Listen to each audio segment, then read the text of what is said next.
So this is our life right now as KT Treasures. A lot of you ask about Tim and how he's doing.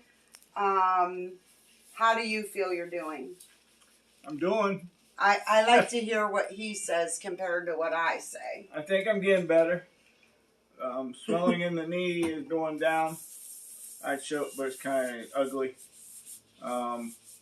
Hey, Jack showed his. Well, yeah. It's up to you.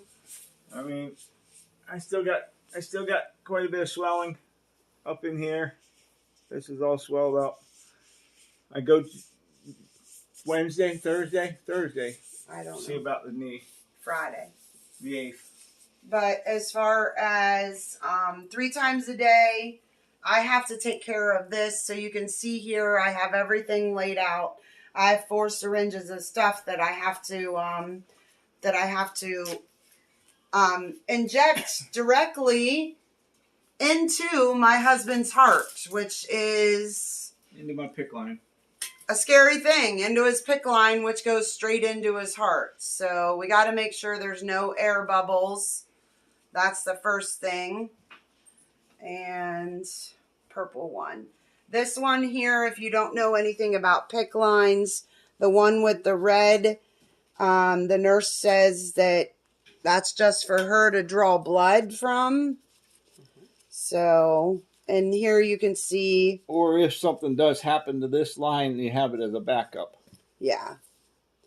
And then I connect this.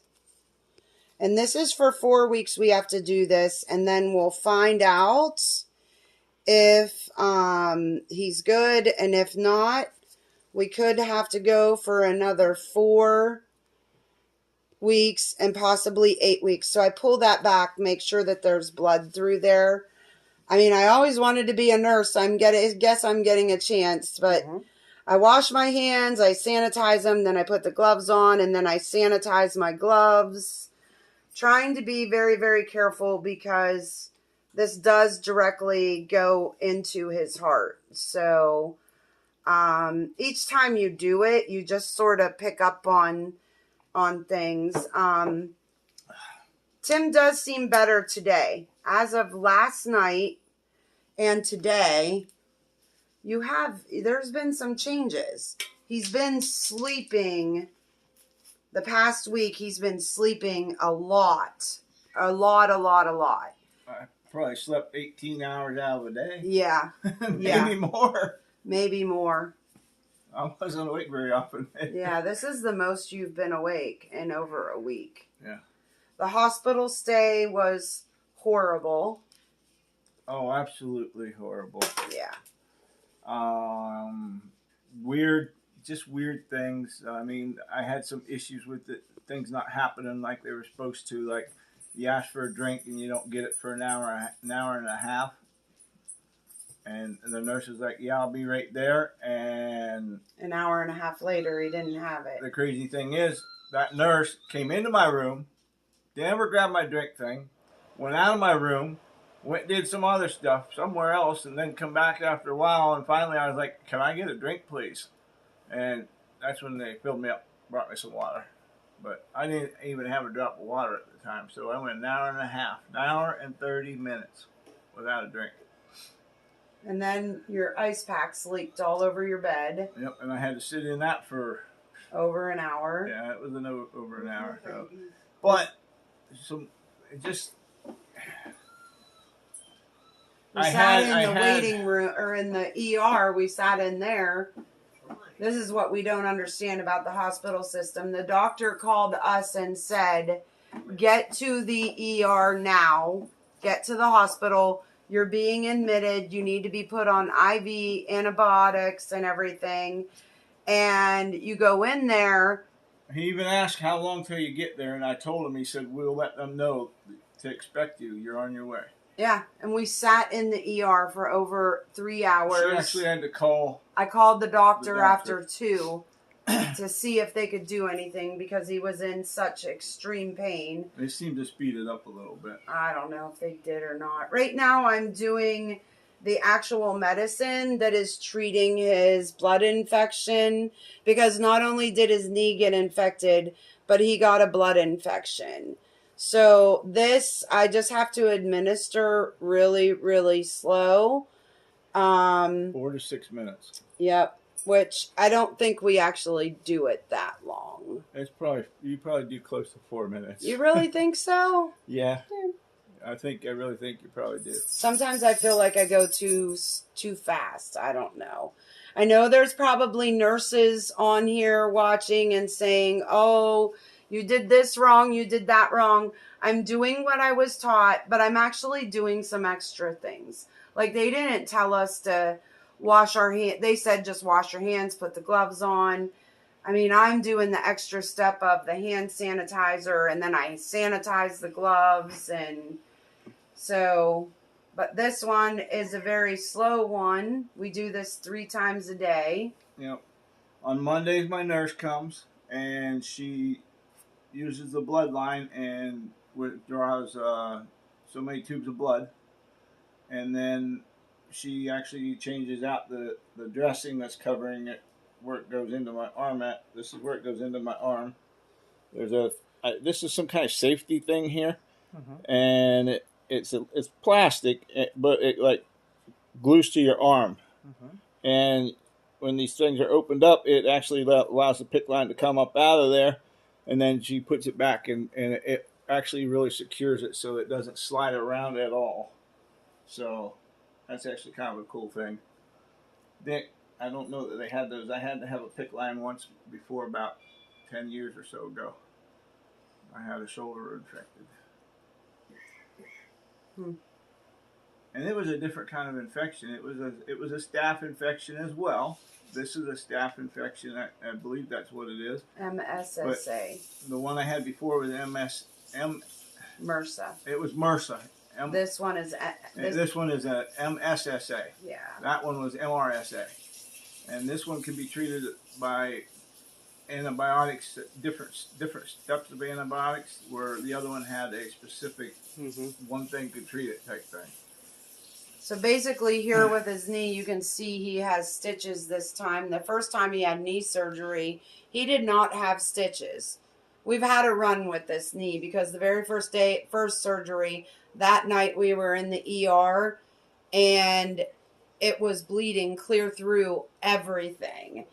And they just opened it in the hallway and he was sitting there. I'll bet at least 10 people walked by. And this is sitting there open. They just had steri strips on it. But apparently it didn't work. And I don't know if that's where he got this infection from. I don't know, but... No idea.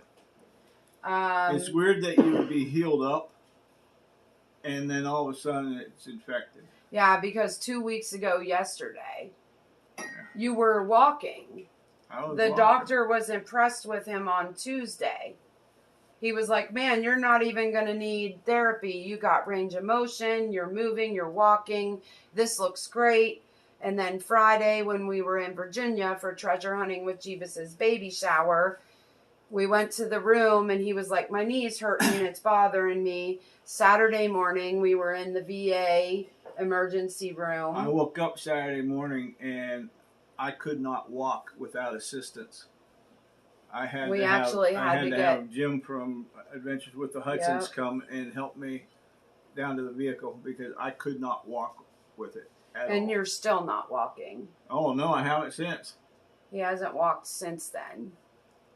So it's been 2 weeks that he hasn't walked on his own 2 feet. I mean, I can walk with crutches, but I can't hardly put any weight at all on that leg. Really bad pain. So right here, if you guys can see right at the top of this, you might be able to see the air in there. So I've got to push that up and make sure that all that air is in there. Now, I don't know. They just say you don't want any air in that. You don't want an air bubble going into the heart, I guess. I don't know what it would do. Into the bloodstream. Well, it would interfere with the PICC line. Okay. For the flow. Okay. But if you got Just air like- into your bloodstream, air bubbles in your bloodstream, that wouldn't be good either. I don't think. I wouldn't True. think so. Especially with that going straight to the heart. Yeah. You know what I mean? It's just like having an air bubble in your water line. Yeah. You could damage the water line with Probably the just air skip a bubble. beat. And so this year for Christmas, we're just asking for a Christmas miracle that Christmas will be 4 weeks, and we're praying that that's what we want for Christmas, is that we don't have to do this for another 4 weeks. And then I could at least walk. And that, you maybe start walking. Well, we all know that he's in good hands with you, Chrissy. Thank you. We've had a lot of help. Lori Hayes came and helped the first week. That tastes so bad. It's, Uh-huh. it's the saline. And now, Joe and Jenna, J&J Family Finds, they helped me out at my rental property doing some things over there. And I wanted to pay Joe and he wouldn't let me. And, the same with Lori. I want to pay her or something, but I know she's not going to let me. And now Vandy Treasures, Becca and David are here. And David and I just got back from doing my job down at Bolt Storage. And I know that they don't expect anything, and they're here to help, and they've been doing some other things for us. So, all those people I mentioned, except for Lori, have YouTube channels. So please, be sure to follow them because they're family. They're family, and we love them all, and we really appreciate them. Whoops. Yes, we do. I'm talking. This one is Heparin. Heparin. Mm-hmm. And it's to keep the blood from clotting in the Yep. lines and stuff. Yep. Oh, shoot. Now I got to open another alcohol pad because I just threw that one. See, when you're talking, when you're not focused, you lose your mind. I think we're doing pretty good. Are you depressed? Be honest. No. No? No. Okay. It's hard though, isn't it? It is hard. I lost it last night and I'm sorry. It's just hard. It's really, really hard. Every day gets easier. That's why And we're when all you get here that way, for I get you. upset because I'm sorry. I'm not used to seeing you down like this. We do everything together and we can't right now. Yeah, you are. You're doing everything together. He took care of you with your shoulder, and you're taking care of him with the knee. Yeah, but it's just, I'm doing all the mail myself. It doesn't seem like a lot, but sometimes it's a lot. And this is just overwhelming. If I messed up, I feel like I could kill him, and like if I messed up, you know what I mean? It's scary. All right, so we're down to that. Oh, why do I keep wanting to grab above that now, blue this thing? cap actually it's in alcohol, so the nurse showed her to just stick it on there. Oops. Hold on, I didn't pull that off enough apparently. Just to stick it on there and twist it on, and it's good till the next time, because next time you clean it anyhow once you take the cap off. So There we go. there that is, and then I get to put on my neat little Band-Aid, Your sock. my little socky The big thing we realized about the medicine just a day or two ago, he actually looked up the medicine because he was frustrated at how much he was sleeping. And we found out that the medicine causes exhaustion and tiredness and fatigue and exhaustion. yeah. And I'm like, oh, that's why I'm sleeping so much. I wake up and I'm back to sleep. Here's this thing. Oh, yeah. So that at least is it. At least it's not that you're boring, that he goes to sleep. He just, it's a medicine. Yep. So that's it. That's Thank what we're you, living everyone, for your with. support. Love you. Love you.